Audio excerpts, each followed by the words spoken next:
தேவ ஜனங்கள் 40 வருஷம் வனாந்தரத்திலே கடந்து வந்து கொண்டிருக்கும் பொழுது அவர்கள் ஒவ்வொரு எல்லைகளை தாண்டி தாண்டி அவர் வருவார்கள். வேதம் சொல்லுகிறது, எமோரியன் ராஜாக்கள், மோவாப்பின் ராஜாக்கள், அநேக ராஜாக்களை மேற்கொண்டு வருவார்கள்.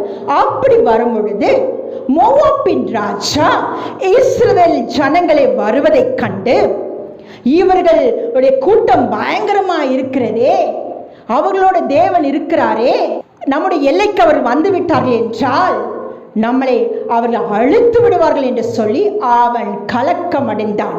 இதை கேட்டுக்கொண்டிருக்க தேவச்சனமே, உன்னை பார்த்து உனக்கு விரோதமாய் வருகிறவன் பயந்து திகிலடைய வேண்டும்.